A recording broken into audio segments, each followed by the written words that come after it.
Everybody, Russ and Miami's 11. Hope you're all safe and well this lovely, lovely Thursday. If you're new to the channel, please consider subscribing, hitting the bell icon so you're made aware anytime we put new content on. As always, we'd like to thank our lovely sponsors, Undocket. Check them out in the description below. We have another appreciation night, one I know a lot of people are looking forward to in terms of an appreciation night, celebrating the West Ham career of Mr. Frank Lampard Snr.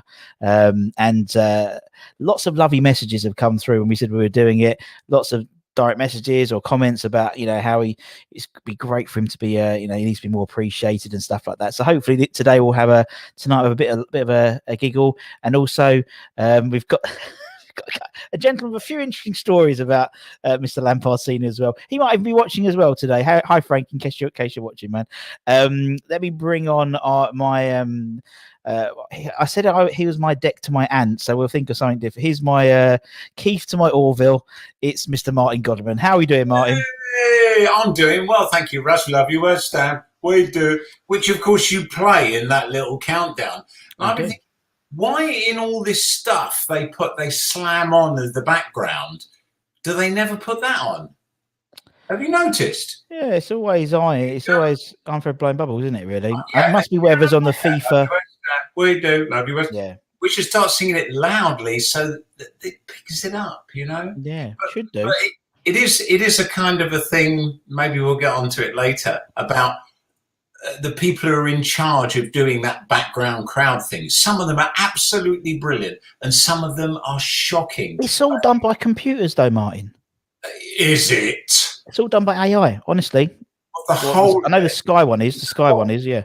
Right. Well, one of them is really good, and the other one is really bad. Okay. I don't know which one it is. Now you told me that, I'm going to work it out. But clearly, artificial intelligence, it's artificial and it's not intelligent. That's my conclusion. Okay. Well, we're still Irons. We're still sixth. Doesn't matter what happens. We're still sixth. And we are still sixth, and that was the highest a league position ever achieved by the gentleman we're talking about tonight. So I thought there's so many little kind of weird things with this season and this gentleman's season. Perhaps you'd care to tell us who it is, Russ. Yeah, so we know we're talking about. We are talking about Frank Lampard Snr. That's what we're talking about. But what we're going to do is we're going to obviously we're always joined, me and Martin, by a special guest. Now, this guest last time came in and did us a turn because obviously he came off the late fitness test and he came off the bench to help us out. We loved him so much, and we thought it'd be such a good one because he has a personal connection with Mr. Lampard Snr. We thought we'd bring him on. It's the shed man himself. It's Mr. Khan. How are we doing? I've actually come to the proper shed today just for you. I know. You can tell because I've having to wear a coat. Me too. It's cold tonight, Nigel. Yeah. I've got a radiator underneath my desk, and I've got a halogen heater to the right of me as well. How the other half live? How are we, Nigel? How are we? I don't want to embarrass you, Nigel, but I have already seen the episode of your personal collection of stuff. Yes. And I massively recommend it on YouTube. My WHUFC.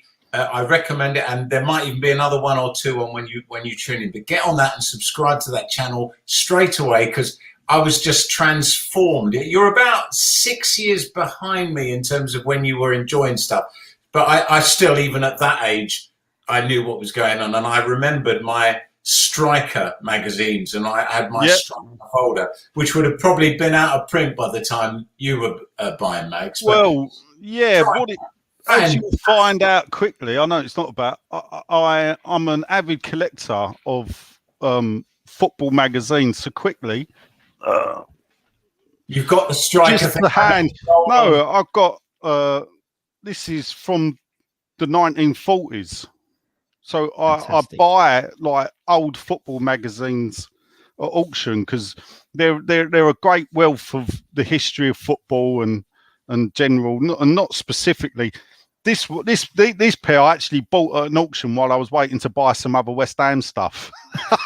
So you hadn't got to get them there. So I was just sitting there and thought, I like the look of that. I'll have that. That was like 12 quid. Done. Thank you very much. That's a good one. I've got to say, anyone watching this thinking that you're going to watch Nigel's show and find out. No, you aren't going to watch it, but that you're going to watch it and you're going to think about how you're going to make money out of programs. Let me tell you that any West Ham program previous to 1970, you might be able to sell for £5 or £6.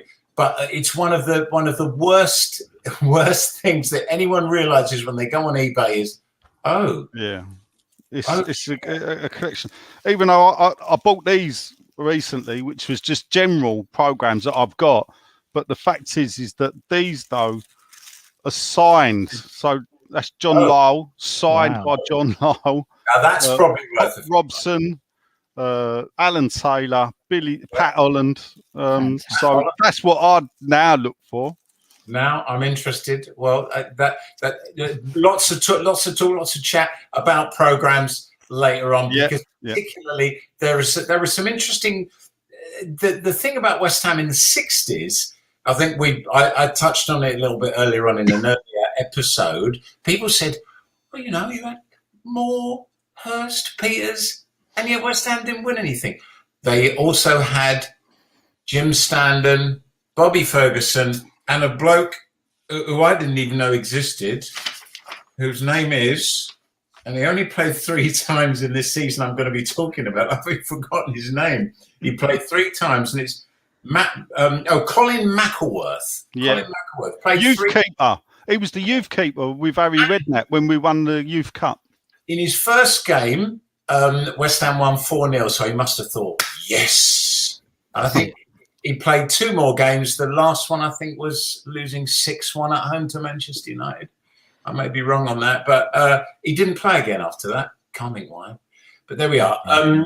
We are talking about the lovely Frank Lampard, the only Frank Lampard, in fact, as far as I'm personally concerned, although a few goals in that early youngsters season were pretty special. But for me, Frank Lampard, it's absolutely in my era. I first went to watch West Ham in 70-71, by which time Frank had a couple of seasons under his belt, but actually scored his second goal for West Ham. Scored his first goal for West Ham in a League Cup tie against Halifax. Scored his second goal at Stamford Bridge. The first time I ever went, my dad took me to Stamford Bridge to see West Ham Chelsea, and Chelsea were absolutely all over West Ham, and my dad was going, you want to support a proper club? Come and support the Blues. Anyway, Lamps, and this is why I've loved him ever since this moment. You know, these little moments as a kid that you never forget.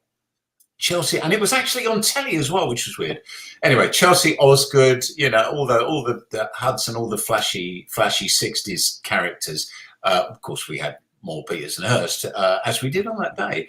But about 5 minutes before half time, my dad was giving it large, and he was thinking the way dads sometimes do.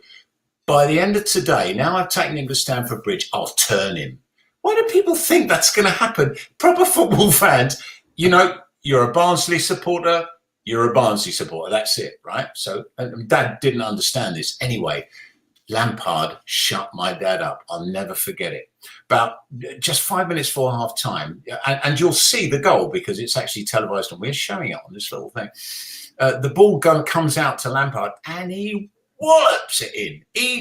Something that we didn't know about in those days, that Lampard was going to score those kind of goals.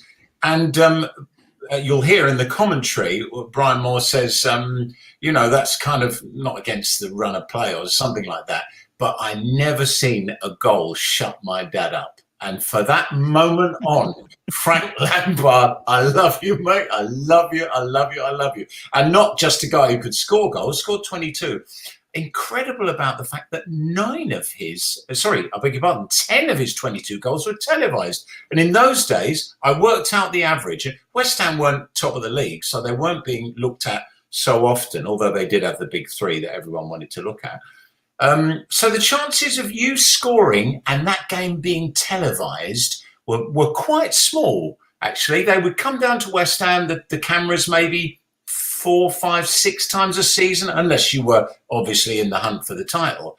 And so the fact that Lampard, who scored 22 goals, 10 of them were televised, does this mean Frank turned up the volume for the cameras. It's just a little thing I'm putting out there for you to think about. But when you're going to see some of these goals, which Russ is going to introduce in a moment, and you'll wonder at this goal. I mean, Julian Dix had a reputation for scoring unbelievable goals. But for those of you who are too young to perhaps remember the older Frank Lampard, and maybe haven't seen it, aren't people who hunt around YouTube, you will not believe. And the goal I want you to really enjoy is the goal against Liverpool. And you watch Ray Clements, and he's looking up. Clements is going like, what am I supposed to do? Yeah. And this is an England goalkeeper who's going, well, don't expect me to save that, for God's sake. And you will never see a ball bend like that one. So you've got that to look forward to. I've got just a couple of things that I want you to be looking for. I want you to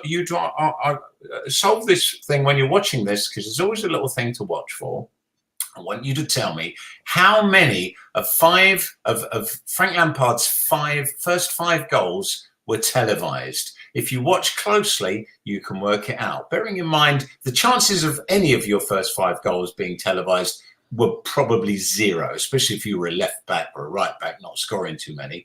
So we're asking the question, how many of those five were televised? Over to you, Russ. Okay. So we're going to, as always, we're going to go through, and Martin's put a labour of love into this. You can tell. So let's watch the highlights reel of Lampard Sr. Frank Lampard was already playing in the West Ham youth and reserve teams when England won the World Cup in 1966, and he made his full debut for the club aged 19 a year and a half later in November 1967. He joined West Ham's academy in 1964 and at age 19 made his first team debut on the 18th of November 1967 in a 3-2 home defeat against Manchester City in front of 25,495 fans. He made 22 appearances in the 67-68 season, but after breaking his leg in a 2-1 win at Sheffield United, an injury that might have ended his career, Lampard lost a whole season through the injury and would not play again until April 1969, his only appearance in the 68-69 campaign. He played at left back parallel with Billy Bonds at number 2, who debuted for the club just 3 months before Lampard. These two would play in this formation for 3 years until January 1971, when Bonds moved into midfield. Lampard made the number 3 shirt his own, wearing it for almost 18 years until May 1985. Here are a few of the 22 goals he scored for the Irons. Taylor's gone up for West Ham. That's virtually the angle that Bonetti would see. Harris with the corner. Eustace looking for it with his head. Lampard to blast it through, and a goal by Frank Lampard, leaving Bonetti completely unsighted, but one that puts West Ham back in it. Well, that really was a turn-up, because West Ham really hadn't looked very much coming forward compared with Chelsea with all their aggression, but Lampard really belting that one through a crowded penalty area. And Redknapp to take it. Now Best. Planting it again there. Hurst to leap for it. McDowell in there too. And Lampard hit. Oh, magnificent goal! Frank Lampard! That really was a Lampard special. He specialises in those volleys, and that was a volley of a lifetime.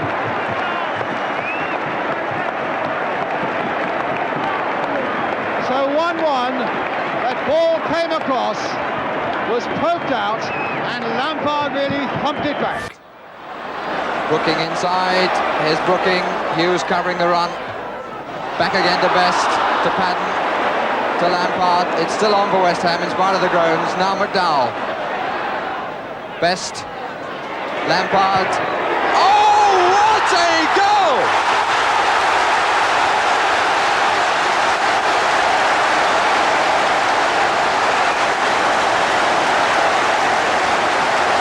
And suddenly the groans of the crowd become ecstatic cheers on surely one of the best goals seen here this season. Men who are wide of him, he's looked round to see whether Lampard can do it, yes!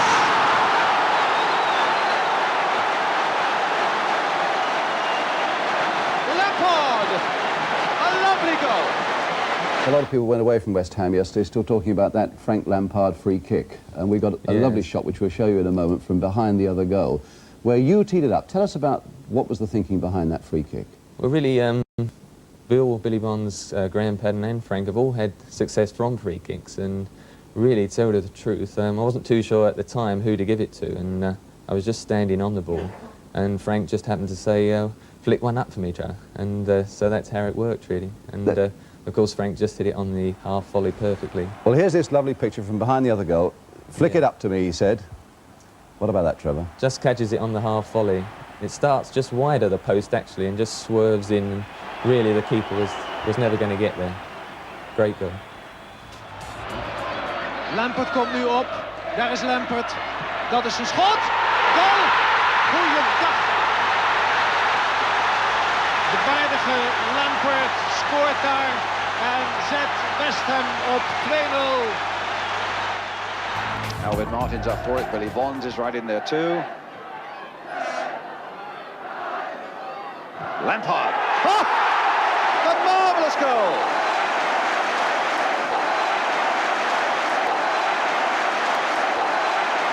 Good, skillful play that by West Ham. Nice, simple passing, accurate as well. Brooking. It's a good cross too. Fisted away though. Lampard turning it back, deflected in. Lampard will claim it, number 3. And Hardwick, no chance at all with that. Brooking's cross coming in, and in fact the keeper fisting it away there, only as far as Lampard. And yes, quite a deflection, I think probably off Peter Wynn. Now Brooking. Oh, lovely cross by Brooking. Here's Lampard. And it might come all the way for Lampard!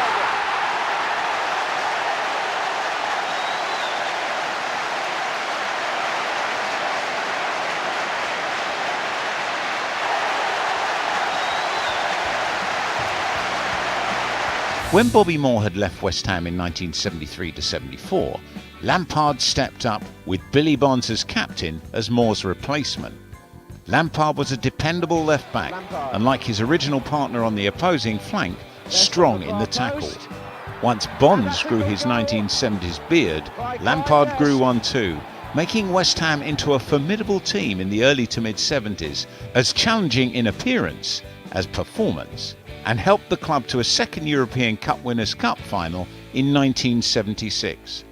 Lampard also won 2 full England caps and was a key member of West Ham's first FA Cup victory for 11 years in 1975. But it was the goal he scored against Everton in the semi-final that took West Ham to Wembley in 1980, and his celebration after scoring it, that he will perhaps be most remembered for. Pike returns it to Brooking. And Frank Lampard may well have sent West Ham to Wembley.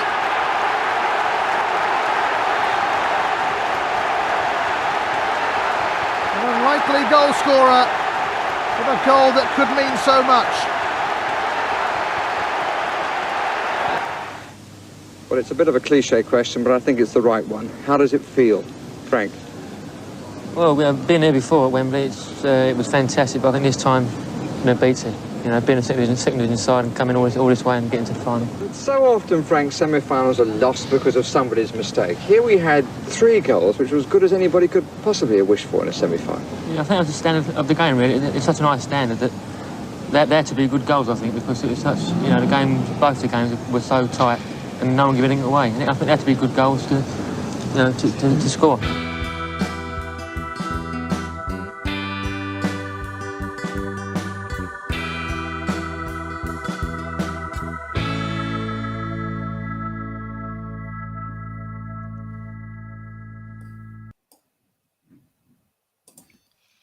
And there we go. And so how many of his first 5 goals were televised? Ken thinks all 5. No, 3 actually. First 3. Didn't get the Halifax one, but they got the Derby one, they got the Chelsea one, and the Liverpool one. That incredible goal. Yeah. So I've also realised. Anyone think it was my deliberate mistake? I got in the edit. I've got the Preston goals the wrong way round. Because I saw Pop Robson shouldn't have been playing in 1981. So apologies for that. If you spotted it, you can award yourself 10 points. But yeah, those are kind of getting more at my age. We'll look at that stuff. Before we start, I just wanted to give you a little bit of positioning. Those of you who maybe don't know your firm history, because we're all puzzled. We're all puzzled when we look at that 60s team and wonder why they didn't win anything. But digging deep into the history, it does become quite obvious. For example, the same year England won the World Cup, 66, West Ham in 65, 66. The year after they won the European Cup Winners' Cup, they got to the semi-final, and they nearly got to the final 2 years in a row, but they lost to Borussia Dortmund in the semi-final. So they had a great season, but as usual, when you have a really good European run, certainly in those days, people moan about it these days, your league form suffers. West Ham at the end of 76, when they got to the final of the Cup Winners' Cup, more about that later on, against Anderlecht, I don't think they won a game in the last 2.5 months in the league, because everything was focused on the Cup Winners' Cup. And the same thing happened in 1966, 10 years earlier. They had a bad last run, and their goal difference at the end of the 65-66 season was 470 against 83. So if you need to ask yourself a question, and yet they still finished 12th. How many teams could finish 12th in a league of 22 when having conceded 83 goals? Luckily, Hurst was knocking 40 in at the other end.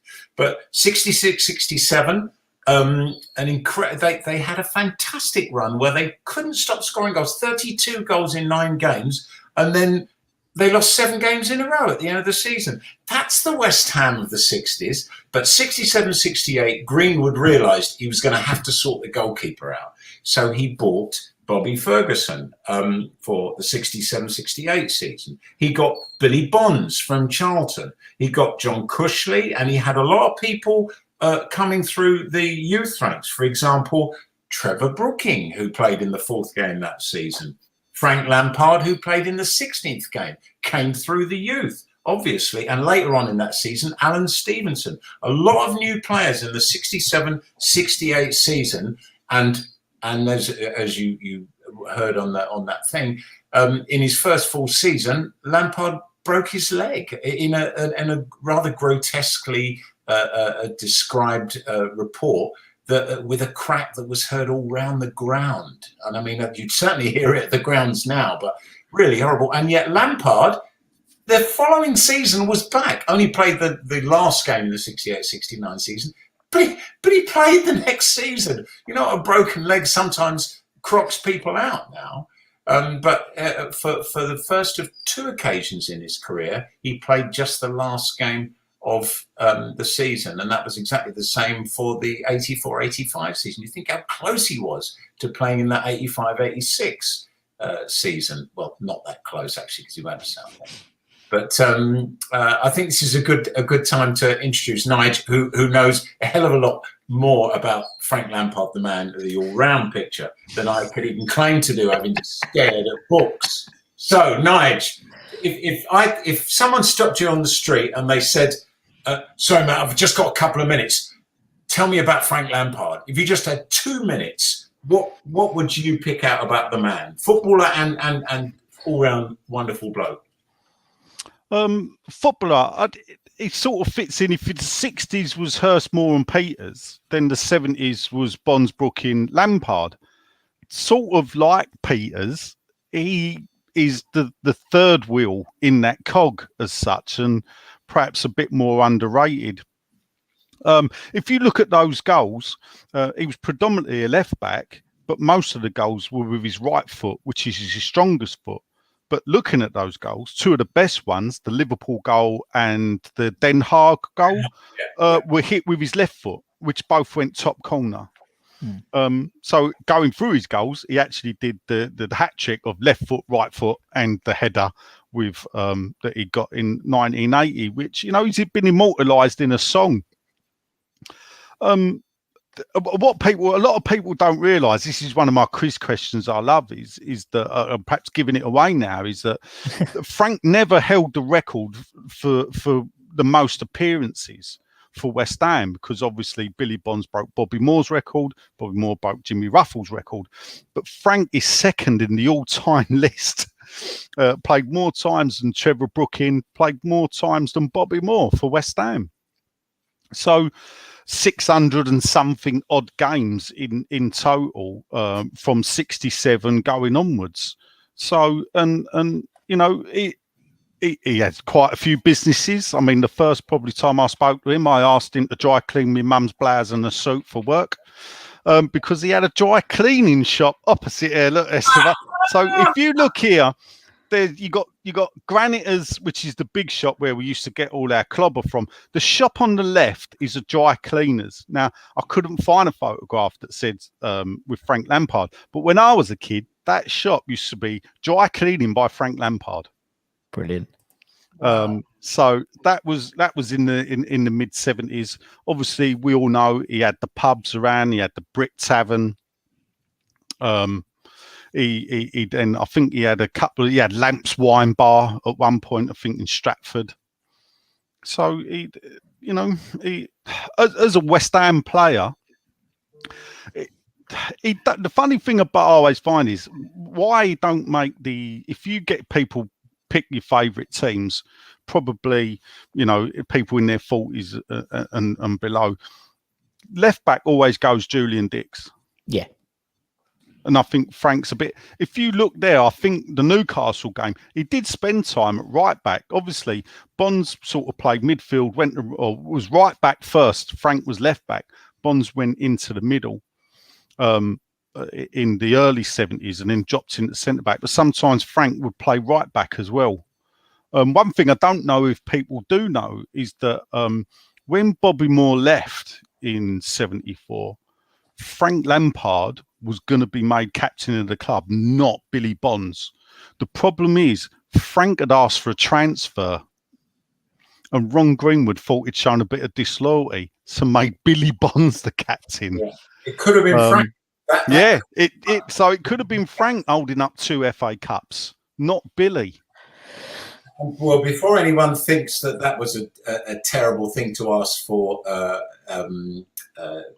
transfer, that was what you did in those days. Yeah. And don't forget West Ham's Martin Peters left at the end of the 69-70 season to go to Spurs, where he was obviously paid more, but never really. I mean, he had some good seasons at Spurs, but I don't think he ever played as well for Spurs as he did for West Ham. And he then went on to Norwich. But the story goes, and correct me if I'm wrong here, Nigel, but I think Frank went into Ron Greenwood. Actually, he was also going to make a move to Spurs. I don't know if this was after Martin Peters. I think it probably was.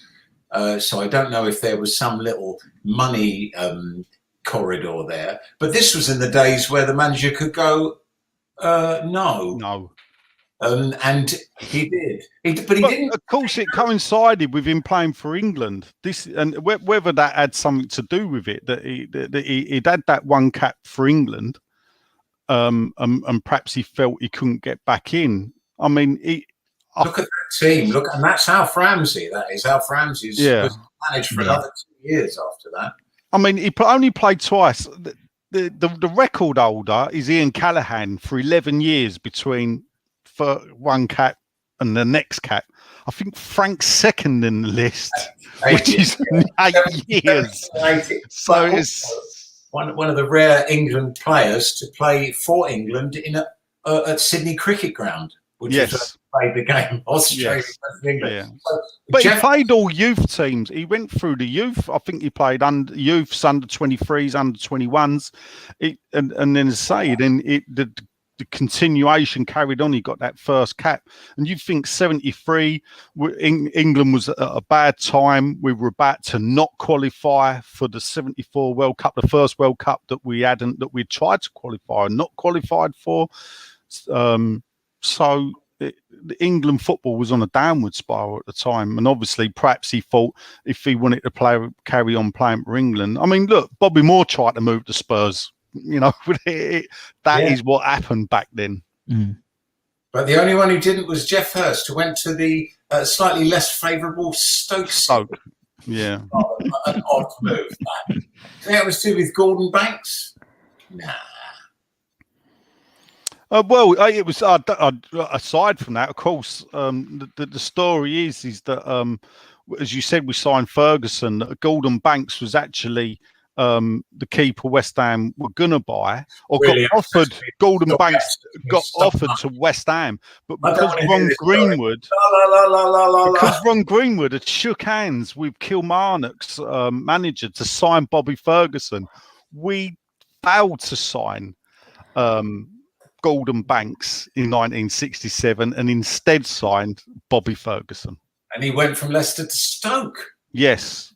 But I think also we saw a lot of Stoke in the 71-72 season in those extended semi-final games. Actually played them 4 times. 4 times, yeah. Out of the way in the first and second leg, then in the first replay, which was 0-0, and then in the second replay, which Stoke won 3-2.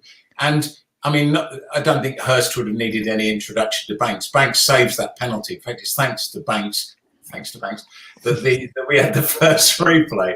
And that's that famous one where Banks said, he said, God, how did you save that, Gordon? You know, how did you get in the way? And he said, I was trying to get out of the way. And he saves it and tips over the bar. But then Hurst goes to Stoke.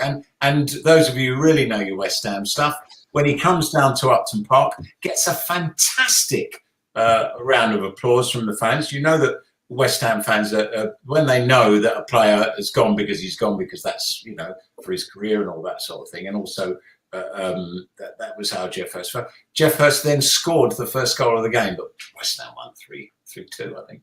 3-1, 3-2. But Stoke at the time were building a good team. They signed Alan Hudson from Chelsea. That League Cup final, I think that's the only trophy they'd ever won. I think they beat Chelsea in the final, fun enough.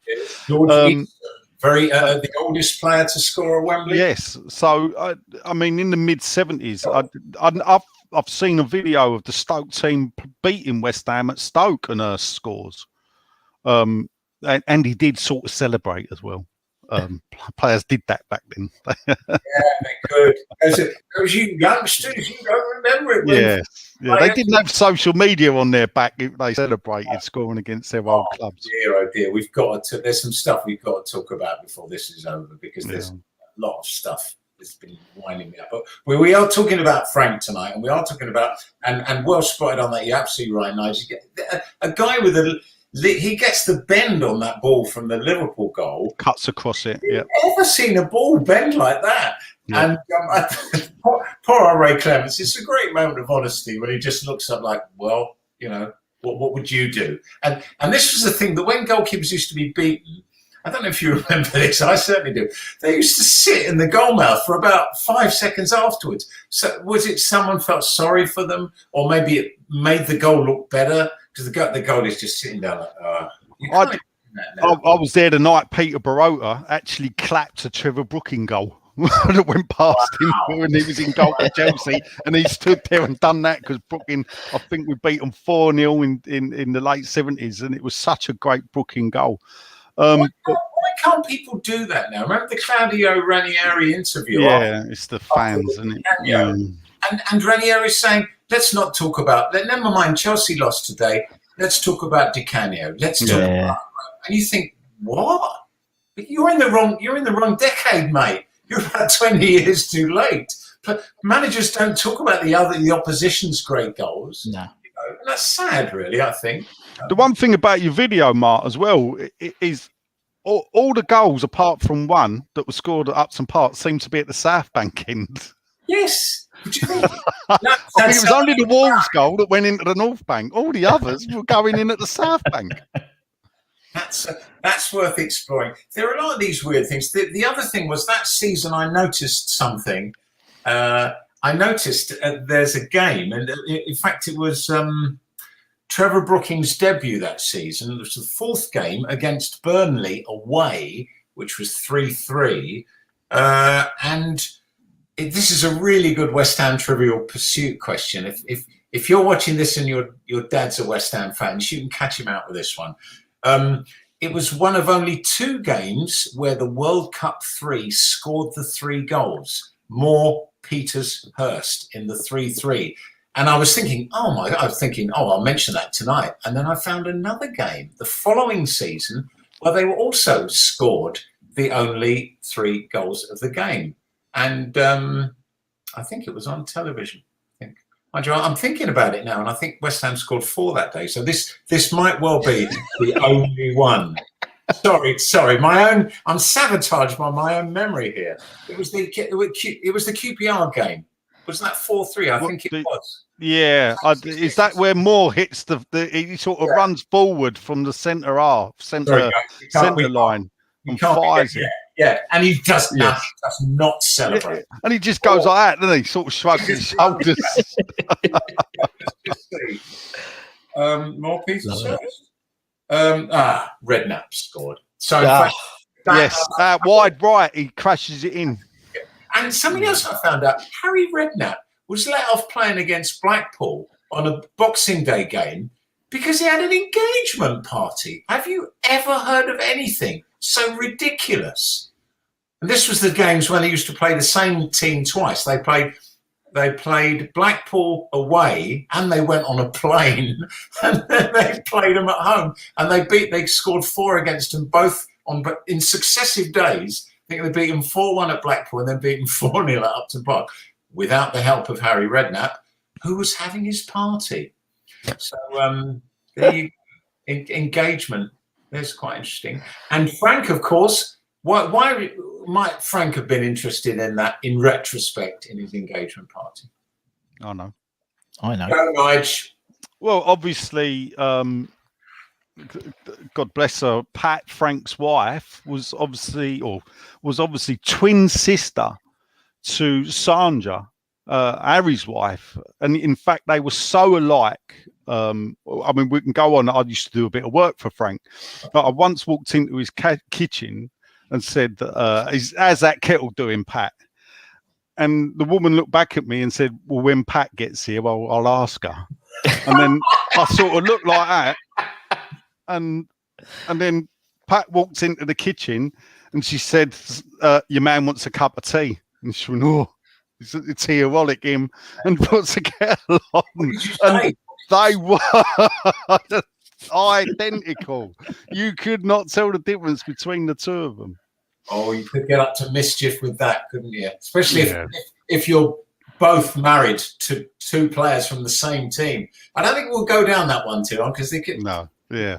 You know, we're going to talk about football, but that is interesting. So when the young Frank Lampard calls Harry Uncle Harry, in effect. So that's some little interesting little family things going on there. But yes, and of course Frank Lampard linked up with Harry at West Ham in the 90s, and he linked up with Bobby Moore at Southend, did he not? Yeah, for one season. There was player coach in 85-86. Yeah. Meanwhile, seeing West Ham finish 3rd, they've got to look at they've taken the side down to the 4th division. They're having to look, but there you are. But Frank's last game, I was telling myself earlier, Frank's last game against Liverpool in 1985. Possibly, I don't know if it was Paul Allen's last game for West Ham as well before he moved to Spurs. Curse of Hammer of the Year. Get yes. The year, then go to another side. Went to Spurs, even though Paul Allen had the choice of Liverpool as well before going to Spurs. But it was the debut that day of Keith McPherson, not really well known, but also changing of the guard. George Parris made his debut in that game as well. Liverpool, who of course came into the 85-86 team as left back and also left midfield at times, and went on to be another club legend. So how did it come that Frank Lampard, who presumably was around for most of that season, only played in that last game, which was his last ever Yeah, I don't know if it was because of his injury. The thing I remember about the game, it was a bright sunny day. Two, for some strange reason, I decided to go on the South Bank.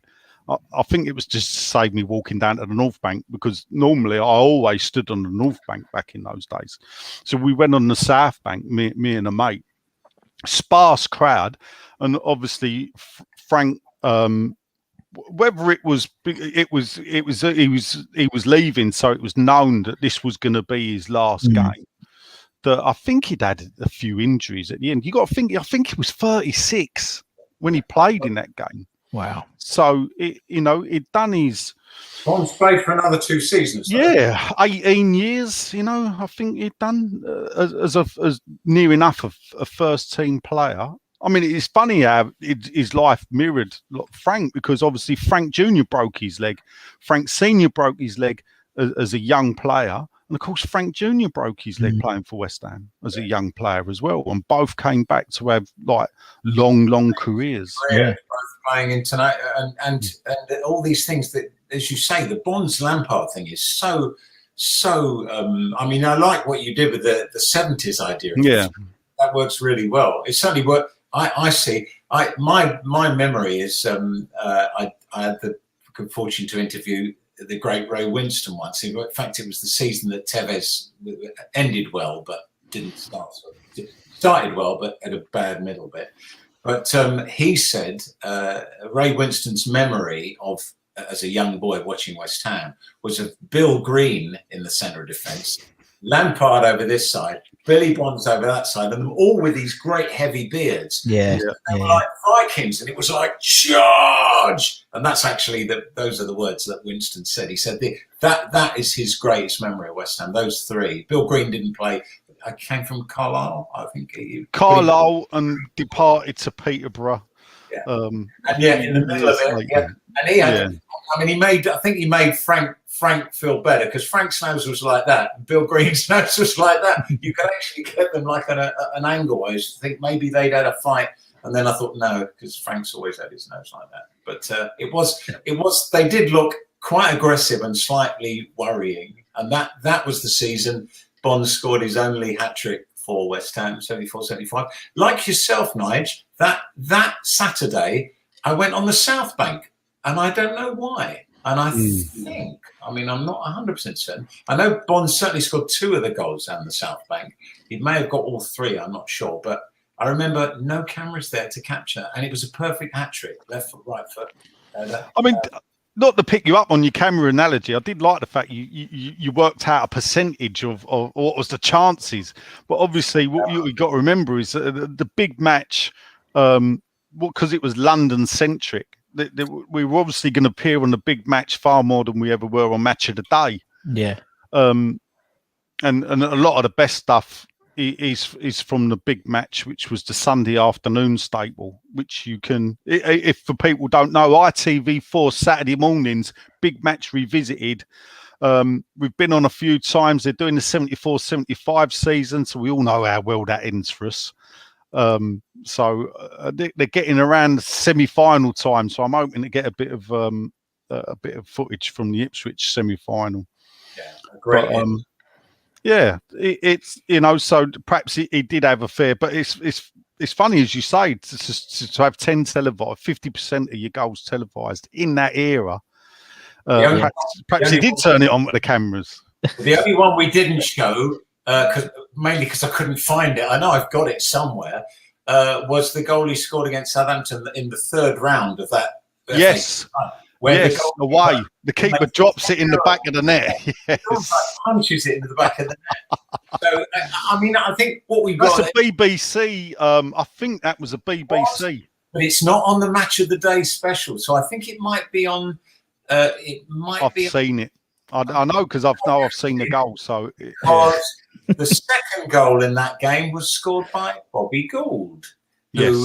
I was never a massive fan of Gould, although he did always seem to score at the right time, and that was an important goal, because obviously that was the tricky first game away, from home, and then obviously we went on to win the cup. But I don't want people watching this to think Lampard is just this guy who scored all these incredible goals. But so perhaps we talk a little bit about Lampard as a defender and as the role he played. As you said quite rightly, Nigel, a right-footed player, but actually who had a left foot on him too, as we've seen in those shots, and also for tackling. He could find himself. I mean, you saw he actually wore the number 2 shirt when he scored that goal against Everton in the semi-final. So he did. The numbers did change, but mainly speaking, he would wear the number 3, which is where he was. And West Ham in that fantastic series of games in the 70s, they had Lampard, they had Padden, and obviously Brooking to build these moves down the left. And a lot of the games in the 70s, for me, the things started down the left. If Bonds had been on right back, but Bonds was coming through the centre, so a lot of our moves would start. And obviously, you had Graham Padden had this incredible free kick on him. So you had a wealth of talent. When the free kicks were awarded, you could, Frank might have a go, or they might just chip it at the far post, or Graham Padden will come in. And Graham Padden, I've seen him score goals from 35 yards from free kick where nobody else would even try and take a shot. But I think... well, Mark, quickly, both the 75 Cup final goals came from the left. And one of them was it? Peter Miller fumbled both the shots. Yes. I think one was from Padden and one may have been from Frank. Yeah. But it certainly was. And Frank Lampard in that game, for those of you who have the entire game on DVD, you might remember Frank Lampard nearly scores a third for West Ham right at the end of that game. I couldn't be bothered to look for it; it would have taken forever. But it is definitely happens, and it's worth hunting out. So, what are your memories of him, Nigel, as a player, as a fullback? You were obviously looking at the 70s, 80s. What do you remember of him as a left back? As a guy playing, or certainly playing. I mean, this is the thing. As a kid, your heroes are the stars of the team, and I suppose we all looked towards the Brooking. If you looked, for me, it was Bonds, but Lampard was always there. As I say, in that, for me, it was like Bonds, Brooking, Lampard. They were the three when I first started going over there in the late 70s. That were the stalwarts of the team. Of course, they were the only players to play in both 75 and 80. So I think, therefore, they're the only players in West Ham's history to win 2 FA Cup winners' medals while playing for West Ham. I only think 35 players have ever won an FA Cup winners' medal. Brooking played in both those games. Yeah, that's what I said. So Brooking, Bonds, and Lampard. Are the only 3 players in West Ham's history to win 2 FA Cup winners' medals playing for West Ham. And we're still the last team outside of the top division to win it. Yeah, that's isn't that odd, really? And also, were you not? I mean, I don't know whether you remember, Nigel. I remember being disappointed that we had Fulham in the final, which was a terrible thing to be because they had Mullery and Moore. But I wanted to beat Manchester United in the final or Liverpool in the final, and I didn't really want to play Fulham. But you'd have had a job because Fulham beat Birmingham City in the other semi-finals. You know what I mean? So you'd have been bloody impressive. Yeah. You should appreciate that even more because that would have been the first time that you would have been aware of West Ham. Listen, I mean, the 1975 FA Cup final. 5 years of age, I watched it. My cousin was a youth player at the time, and I think he ran around the pitch in a race before the final, which he didn't really want to do because he wanted to be in the terraces with his mates, so he didn't really put a lot of effort in. And I remember my mum like shouting at the telly, come on, and he just jogging around the pitch. And then the game itself, I mean, we had a big street party after that, I remember. And I also remember that Doctor Who fought the Cybermen that night. So it's strange what you remember. Because I left the street party to go indoors and Doctor Who was on. But yeah, I mean, 75 was probably the 75 Cup final is probably the first growing up in the area, it's in you. You know, my granddad had a stall in Rathbone Market, and I remember he had the 75 team up from Esso clipped to his stall. So I used to have to sit on his stall with him sometimes on a Saturday when my mum was off shopping. She'd drop me at the stall. She didn't want to drag me around the market. So I got to know that team and that Esso lineup. Clyde Best was one player that stood out. Ferguson, Mervyn Day, Tommy Taylor, Kevin Locke, who would then go to Fulham 3 years later. But 75 Cup finals, probably the first game I can remember sitting and watching. And it was such a day, wasn't it? They in the old days, they tried to resurrect it recently, but they used to follow the team.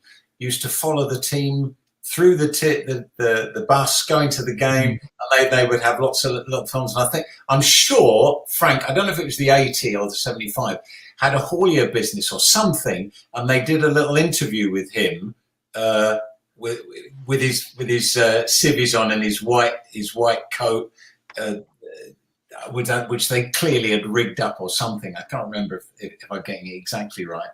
But you thought, well, that this is incredible that they're kind of. But then what do footballers do when they're not practicing? They kind of, it seems that Frank was very busy. He was always doing other things. I mean, if you want, I've got here the 1975 FA Cup final. This is a handbook produced by West Ham. And what I've got here is every player answered questions. Now, if you want, shall I go through? Brilliant. Yeah. So obviously from 1975, full name was Frank Richard Lampard. He was born in East Ham. No, his family did move down to Canning Town when he was about 2 or 3, I'm led to believe. He's 5'11" and weighed 12 stone 2 pound. Martin might be all right. I think me and Russ might wish we did. I'll take 5'11" as well. Yeah. So he went to Pretoria Secondary Modern, which is modern day Eastleigh. He also went to Star Lane School. Russ, Star Lane School. Get the picture? What? I sent it to you earlier. It's almost like we planned this. There you go. Hey, there he is in the middle. Star Lane School, 1958. Look at that. Yeah, what a great year. The teacher at the back, I believe, was called Percy and was at 90 still working in the 1970s when my brother went there to the school. Cool. There you go. Another boring fact. I wonder if he was furloughed. So he said the biggest influence in his career, he didn't pick anyone. There's been so many, he said. He had 2 children then, Natalie and Claire, and he was married to Pat. His favourite hobbies were squash and cricket. Now, the story is, as a schoolboy, he played for Essex as well and was good enough, or if he'd continued with cricket, he would have been good enough to play for Essex County first team. He drove a Jaguar XJ6 and he had a West Ham United registration plate, typical Frank, that I am ready to sell. He actually says, if you're interested in me, you can contact me by writing to the club. How would he a trader? It's brilliant. He said, which player did you idolise when you were young? A great West Ham, I believe, striker, John Dick, who went on to coach at the club as well. He said one of the best left foots. Team he supported as a kid, he said West Ham, local team. He remembered watching them the days of Ernie Gregory, John Bond, Noel Cantwell. Who is your favourite player now?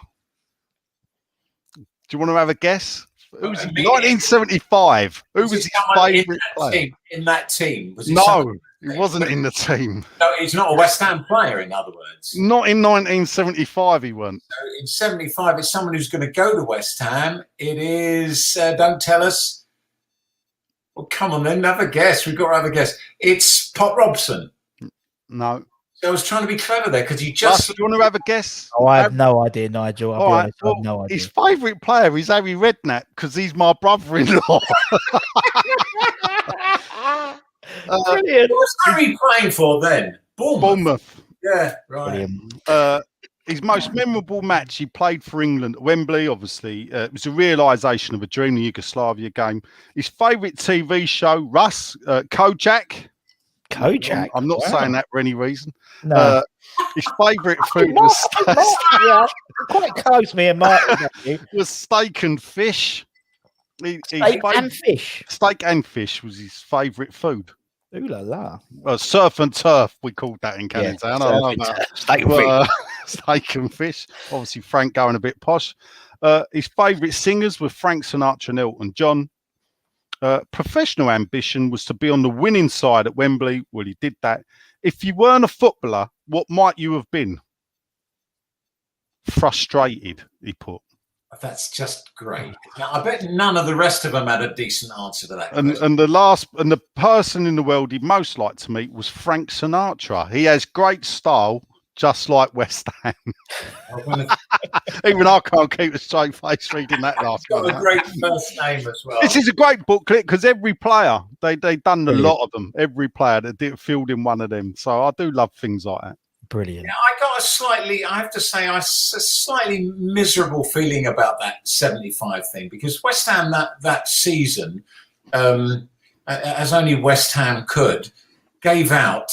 I've been supporting West Ham by this time for 5 years, and I did my little paper round, which gave me enough money to be able to go to all the games out of my own money. I didn't have to take money off my dad, who wouldn't have given me it to go to West Ham anyway, or my mum. So I was 100% West Ham, and they gave these little vouchers. They're actually quite nice little vouchers out at the bottom. Oh, look, here he goes. Here he goes. Nigel's probably got them. Nigel's got one, no doubt. Anyway, they gave them out at the Burnley game. It was the Burnley game. Burnley only had that one season. They came up and went down, so they picked the Burnley game. Burnley home game. Anyway, my voucher is still in the... I don't know why I didn't think to bring it along. Nigel's looking for his. It's the Burnley game, Nigel. So if you can find Burnley from 74, 75, that was the game they gave the vouchers out. And I had a purple voucher. My mate, nice one. There you go. 15th of March, 1975.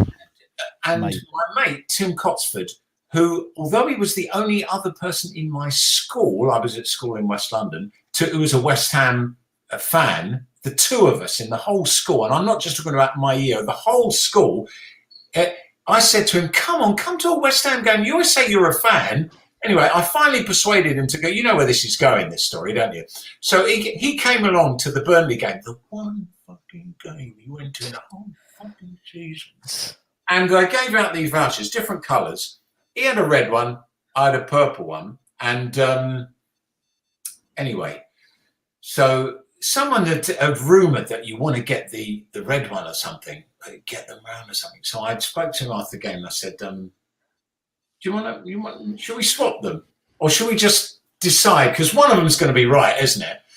And he went, no. Fate has decided who's going to go. And it was the red ones that got bloody tickets, and my purple one. It didn't matter that I'd been to every single other home game since the beginning of 1970 to 71. That counted for nothing. And you could not, 100,000 fans, you could not get a ticket for love nor money. No, it's obviously not when you were a kid, as I was. So I had to watch it with my nan. She did have a colour telly, which was quite unusual in 1975. But then one of the teams are black and white, isn't it? That's very true. We played in our first team.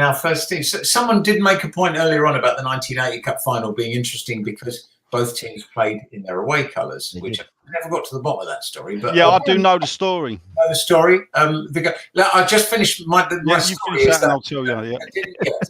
So for all this, and I've still got my little voucher. And Steve Blowers always finds that most amusing because he's got three. Somehow he's come into possession of 3 different coloured vouchers from that day. I don't know. Please, and I know he's not a guy who buys stuff on eBay, but that must be quite something. So there it is, a voucher that counted for nothing. So I was amazed to be at home. I've got no voucher, but it does say in the Burnley game that we are issuing vouchers today for patrons paying at turnstiles. These may be used for issuing tickets for the final in brackets, if necessary. Yeah. We hadn't even won the semi-final yet. Brilliant. Could you imagine if that happened now? Oh. You know what I mean? Well, 100,000. Twitter would have exploded if it was all on vouchers and stuff like that. There. What are you going to say? We're going to let 7 socially distanced fans go to Wembley.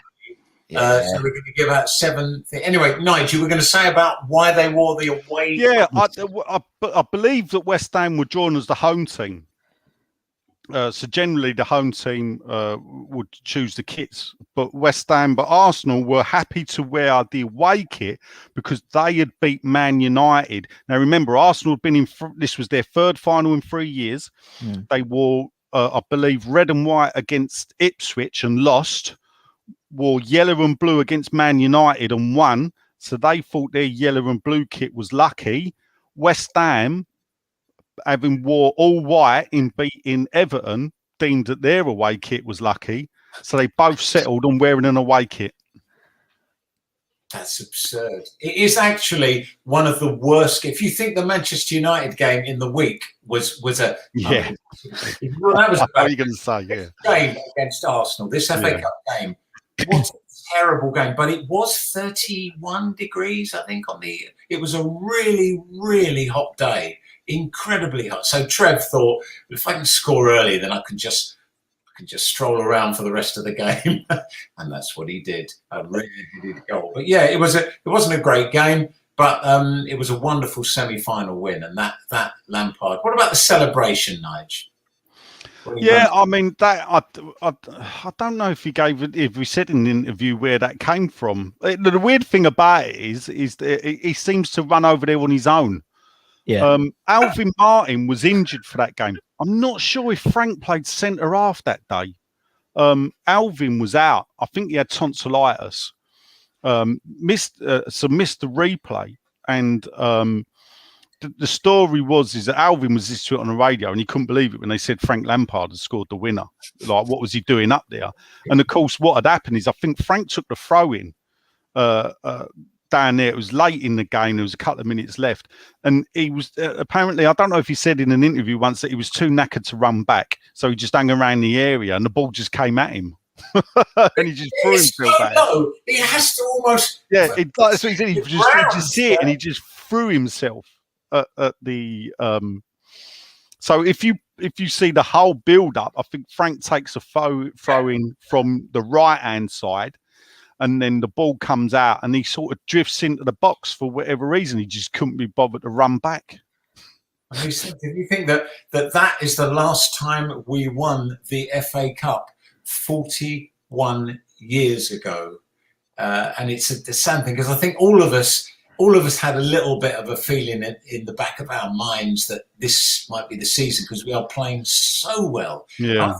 I thought what was quite interesting was looking at and seeing that Fulham and Sheffield United got relegated in that first season Frank Lampard played. So I thought that was quite interesting. And now Fulham and Sheffield United, possibly this year, yeah. I thought that was weird. And if you look at the top teams that season, Manchester United, Manchester City, Liverpool, Everton, the only one in the top 6 that isn't up there now were Leeds. Although West Ham, I think the season before beat Leeds 7-0 in the League Cup, and Leeds had all the players, Reaney, Charlton, all their top players, and beat them 7-0. And that was but then at the end, they didn't win any of the last 9 games. And I worked out if they'd won all of those 9 games in that season, 66 to 67, they could have finished 3rd. But, what can you say? What makes a team great? The 85-86 team, they won something phenomenal, like 7 or 8 games. And not just 7 or 8 games, but because of the delayed of February, where no one could play any games because the pitches were like rock, they ended up playing, in one particular week, I think they played 4 games in a week and won all of them. Can you imagine a team doing that now? Bearing in mind that the other teams they were playing weren't playing 4 in that week, and yet it's that sort of adrenaline. And also I think in April of 86, West Ham played 12 or 13 games. I mean, there was no football, and I remember this. My sister was born February the 6th, 1986. And that was the last that last game? That was the last game. We beat Ipswich. I was there. We beat Ipswich 1-0. Tony Cottee. Second replay. Back in those days, and people wouldn't realise about it. 1980 FA Cup final. The other semi-final, Liverpool and Arsenal. 4 games. Yes. Yeah. Not only that, Arsenal were also in the final of the European Cup Winners' Cup. So, there may be a bit of reasoning how we managed to beat them. But they always say, "Oh, well, we were concentrating on the Europe." Shut up. Yeah, which they lost. Oh, that's so sickening. Yeah. 85, 86. Yeah, we there was no football for 5 weeks. We then played FA Cup. As I say, we beat Ipswich. I believe the next games were in March. Was the FA Cup 5th round against Man United, which then went to a replay, which we won the replay away at Old Trafford. Goal from 2-0. Jeff Pike, the header. Header from outside the box. One of the shortest players in the team, outside the area, heads it right into the top corner. So in that same top corner that Lanzini scored against Spurs, and Lampard, that top right corner. And then we played then, so we beat Man United on the Sunday, I believe, and then we lost to Sheffield Wednesday on either the Tuesday or the Wednesday in the 6th round of the FA Cup. Then went back to the league where we were playing.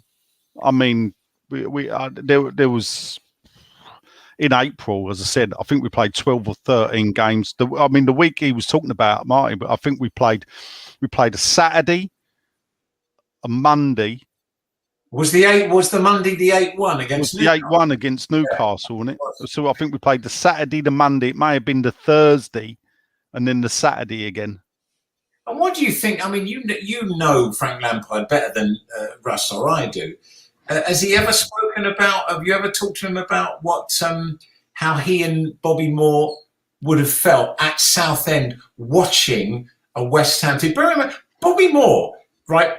Let's face it, one of the greatest English players in the game. Never mind that he played for West Ham. One of the greatest players we've ever had who didn't get knighted for some reason. Someone explain that to me. Still don't understand that.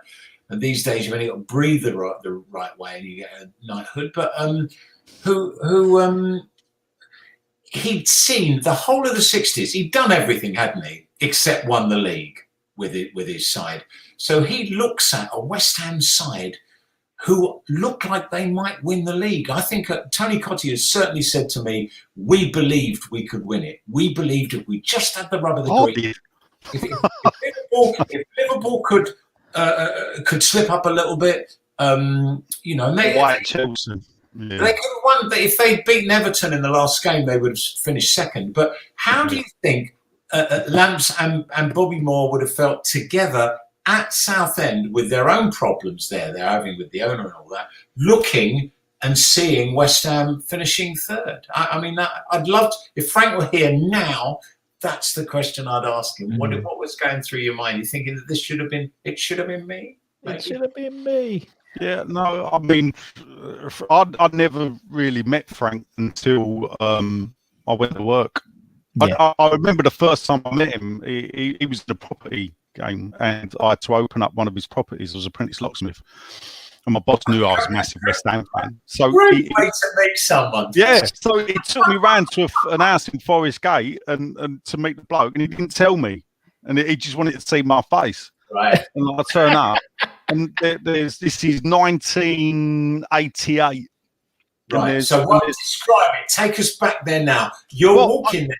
I drove past that house today because every time I drive past it, so it's Forest Gate. It's just past the station on the main road. There's a laundrette, and there's 2 doors away from the laundrette as you're going towards Wanstead Flats. Frank had bought a house, but it was all locked up, so I had to open it up. The strange thing about it was, I've never forgot, is that when we got in, all the Victorian fireplaces had been stolen. Now, why it was quite funny is that there was a railway line at the back of this house. So they didn't take the fireplaces out the front door because that was locked. so you can imagine who took those fireplaces because the fence was down to next door. But Frank had bought the house, I think, at auction. So whether it had been done before the auction, I don't think yet. Right, Anyway, so that was my introduction to him, and then my fireplaces. He didn't say yeah. So it was a bit funny, and then a few years later, Frank, I used to do quite a bit for him, and then he rings me up. But one of the best stories I could say is that he rings me up. So I'm an FA Cup final buff. And I watch them religiously. I've watched. I didn't watch the '76 final, but from '77 onwards, the only final I refused to watch was Millwall Man United. No way was I watching Millwall in a cup final. So that is the only cup final I've not watched since 1977.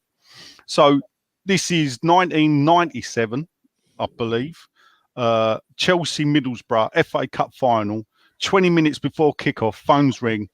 Nige, Frank, any chance you come round my house, open the back door? Because obviously it's cup final day, it's very hot. So I go, all right, Frank. I said, I'll be round after the football. I want to watch the football with my back door open. Why don't you come and watch the cup final with me? Now, Frank lived about an half-hour drive from me. Now, when someone you grew up, the thing says, come and watch the cup final with me, you think, all right, Frank, I'm on my way. Now, it was a half-hour drive. It was 20 minutes before kickoff. I weren't going to miss much, was I? Chelsea Middlesbrough. No, because Di Matteo only ever scored the fastest ever goal in the FA Cup final, 45 seconds. ready for that. No. I think I'm driving through Dagenham as the goal goes in. I still remember it. But I get to Frank's house, straight in. We sit down. He was kind enough to wait till half-time to allow me to open the door to his patio. And I sat and watched the cup final with him. And he knew football. You know, this is the thing about Frank is he knew football. He knew players. He weren't in the game then. Oh, well, no, he was, because of course he was. He was coaching West Ham. Yeah. What people don't realise is I think Frank brought Rio. It was down to Frank that Rio came to West Ham. It was Frank spotted him. His perseverance with Rio. That's a good call. That's a good call. Big call. Yeah. You know, imagine that. We would never have that stand if it wasn't for Frank. Well, yeah, that's true. Correct. The Rio Grande stand. And I would never have been a DJ at West Ham. Yeah. Well, you would, but we're about to squeeze you into that box where Bill Renfrey used to sit. But yeah, so I mean, I played. He had a putting green in his garden. Well, you so would. The funny thing is like when I got back after a few hours, my missus go, "What the bleeding hell you been up to?" It was like 8 o'clock at night. I got home or whatever. I said, "What did you talk about?" I said, "Funny enough, we spoke about Cadding Town more than we spoke about football, because obviously we both come and he knew my mum's family and everything else.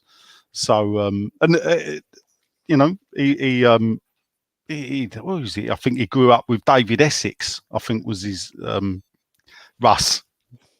No. Nige, you know that I was. Get in. What a great shot!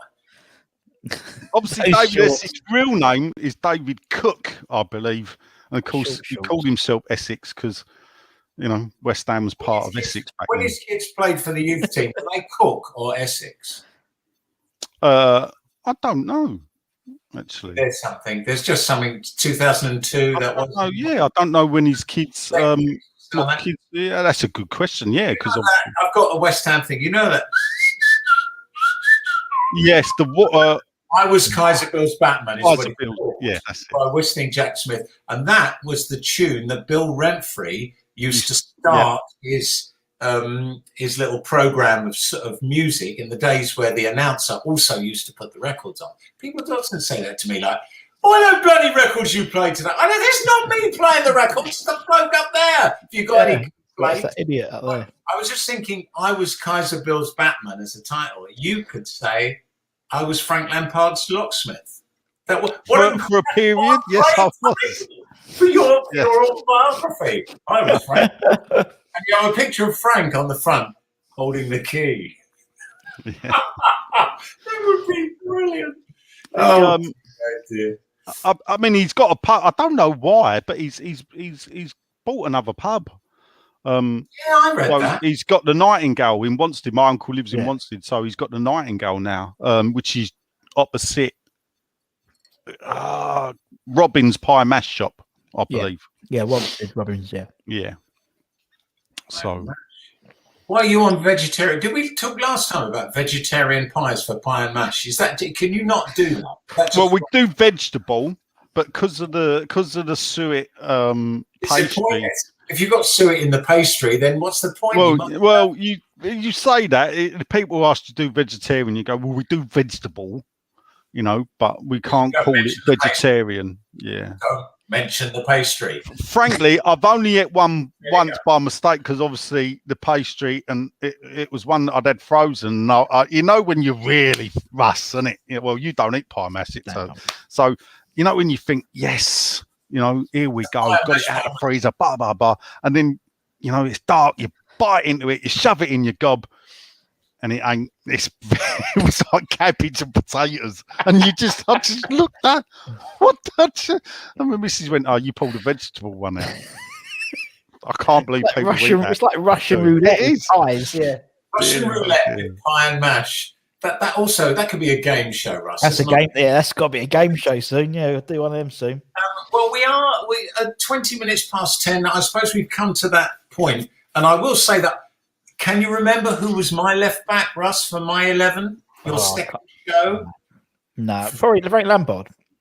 I think he was in my team, Russ, wasn't he? I'm pretty sure he's in your team as well. He had to be because I only pick people born in West Ham. Yeah, so you must have picked him. Yeah. Although. If any of you haven't watched Julian Dix's My Hammers 11, you must watch it. It's absolutely funny, brilliantly funny. And I did have I haven't had anywhere near Nigel's connections with the real East End side, but I did have the good fortune to make a program with Julian Dix about his career. So it's probably completely sacrilege that I then shouldn't put him left back in my West Ham 11. But Frank Lampard was who I grew up with, and I saw Frank, and Julian was brilliant, and Julian scored goals like that. I don't think he ever hit one like that one against Den Haag, though, for God's sake. All the way against Liverpool. He had two fabulous ones against Oxford back in 92-93, and I do remember that was my first game. And a brilliant one against Manchester City, where we won 4-2, where he has hit the most beautiful clean shot. It's like the perfect. But Frank ones, Frank was the sort of mathematician. If we can just remember, you heard Trevor Brooking say it was going wide, but then it bent at the last minute. Yeah. That was the thing Frank did. Whereas Julian Dix would hit the sweet one. I mean, I don't want to highlight the downside, but perhaps quickly the worst thing in his West Ham career came in the Cup Winners' Cup final. I wasn't going to mention that. The long grass. He sort of had a bad back pass. Before you say that, can I just give those of you who don't know this? West Ham were 1-0 up in the European Cup Winners' Cup final. The first major final, straight after having won the FA Cup, they're in the final. And what is the bad luck? They decide where the venue is going to be for these finals before the season starts. And they've effing made it Anderlecht. It's their venue, and that's going to be the final. Who the hell are we playing the final?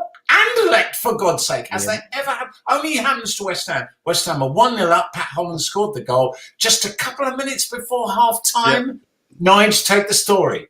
Couple of minutes before half-time, the ball's in the corner. He's not really in trouble with the ball, but he tried to pass it back to Mervyn in goal. I think his studs get caught in the ground. He rips the stomach muscle. They score. Frank has to go off injured and doesn't even finish the game. Alan Taylor comes on as the sub. That's our sub. We lose Frank Lampard, the defender. We have to bring Alan Taylor, the striker, on. I believe we got it to 2-2 before Van der Elst. The irony. Who we would then later sign from New York Cosmos in 1982. Haven't signed many players from them. No. Not many. I found. Look, there's your 11, Martin. So you had Frank C. You had Lampard C. You did have Lampard Senior. I did. And also, I was the only person you told me so far who's had both Lampards in his team. Probably, yeah. Probably. There's Niges. Wow. He's out of town. That's got I spelled Carl wrong. Nice one. Nigel's won out all full leg, and my one just got stuffed at the edge. Because you did it on Skype for some reason. Did I? You did it on Skype for some reason. Yeah, well, there you go. There you go. Right, well, here we are. We've come to that point in the show, the most important point in the show, where we give the mark out of 10. Only half marks you can give as well. And I'm going to put the record straight after my 11, which I still stick with, we're imagining that Julian Dix gets 10. What do you give Frank Lampard, Nigel? I do this purely out of the fact that the amount of games he played, and he never really had a lot of injury problems. If you look at the seasons when he played, he generally played 40, 42 games, always there, rock studded. I will give him an 8 out of 10. Right. Well, if I've picked him for my 11, let's hear Russ first of all. I mean, I never. To be honest, I obviously know the legend, and I think obviously I've interviewed lots of people, and sort of the more experienced fans have always put Frank Lampard in their senior in their team. So I would probably be similar to Nige. I mean, I think he's, I always think he's got somehow left out in the wash a little bit. Do you know, in terms of like the West Ham, as you said, like Bonds, Brooking, and Lampard Senior, but he just never seems to get the accolade, I think, in terms of how many games he played for the club. So I would probably go for it. I was going to say 8.5, so I'll do the same, I think, Nigel. So sorry to be boring. Well, I'm giving him 10 because I don't think we'll find it. We'll see anyone. Dix, I'd say Dix would be there, and that's why we're using Dix as the example. But if Dix gets 10, in my opinion, Lampard has to get 10 too. So that's the first. That might be the only person, and it's good for this 6 we've done in this show. Yeah. I did get the chance to give a 10, but Frank Lampard, really. I mean, it's like that game against Anderlecht. I was thinking about people talking about the idiots on the. We might get a minute to talk about the idiots on Twitter, although we shouldn't really waste our time talking about them. But who were having a go at Declan Rice for something that actually was only a problem because we didn't have Diop and Ogbonna back there, and we were pushing up to get a goal and actually maybe nip it 1-0. Then they break away, and even then they didn't score straight away, and yet people are picking Rice out. And then I mean, we didn't have social media, but that Lampard would have got it in the yeah. I mean, it was the turning point. I don't like to rub it in. It was the turning point of the game. They weren't in the game, Nige. They were not in the game. Yeah. We had won that game. We were ahead. I mean, the fact is, clearly Frank Lampard has torn his stomach muscle, so it isn't like, we just slipped. Yeah. It's major. Making that up. I was just looking. I'd read something earlier in his. I come. Yeah, look at it. See, last time under Morley, you gave me 1 hour. Yeah, Frank, you've given me. See, everything's to hand. I've even got. Look, I've not even brought my little playing card out from 1974. Frank Lampard. See, that's fantastic. I think that is a tops. Yeah, some of the. That's That's a photograph of my sticker book, Panini's from 78, 79. Look at that. No, that picture of Frank. Look at Mick McGibbon. Look at that. And there's Bill Green. Yeah. There he is. Fantastic. Anton Atulakowski there for a moment. What nationality? Can either of you tell me? He was Polish Yorkshire. I thought he was Turkish. No, Atulakowski was Polish Yorkshire. That's fantastic. He came from Barnsley, I believe. He grew up in Yorkshire and had a big career, loved at Southend. He was a stocky player, wasn't he? Yeah, he was a bit in the Kirbishley. I remember, obviously, I remember him more for his name. He was there just as I started going. So obviously his name stood out. 5 syllables. Can you think of any other West Ham players with 5 syllables in their name? What, full name or Francois van der Elst? No. Oh, right. Last name. Surname. Not no hybrids. No halves. Imagine printing that on a Premier League shirt now. No, it's hard enough. Yeah. There are some great ones, aren't there? Names across shirts. Yeah, he blotted his copybook out of Koski by playing for Millwall as well. Alexanderson. What? Tom's got to say it was me. Alexanderson. That's what I was coming up. Well done, Tom Burford. Burford, who won the quiz? Yes, did he win the quiz? Yeah, he won the quiz today. Well done. He deserves to have kicked that out in a minute and a half. Wow, he's got that book though. I know the West Ham book about of great players with lots of syllables. We've all got the 5-syllable book. Yeah, I've got that somewhere. This one, these smart asses. You will have it. He will have it. Well, let me just have it. Exactly. Magnificent. What an absolute joy. I just wish you could now bring Frank on to see if he agrees that he should get exactly. Yeah. Well, it ain't going to be like Trevor, is it? I was quite pleased with that. That was amazing, wasn't it? But I want to hear that someone got a copy of this to Frank or something. I've made there's several people who obviously I've made them aware that, and they've passed on the fact that we're doing it. So hopefully they'll get to him. I can hear your phone ringing, Nigel. Saying, "Oh, hi, Nigel, it's Frank here. I wanted to watch that program, but I've got." I don't think it would be. No. I'll tell you that off air, Mark. Yeah, I'll tell you that story later. Private joke. All right, I won't push it. All right. Well, it's been absolutely brilliant. I've so enjoyed this. I completely forgot the time, and I thank you all for sticking it out for the 90 minutes. We played a full game tonight. I thought, Nigel, you were on major form tonight, mate. Thoroughly enjoyed it. Yeah.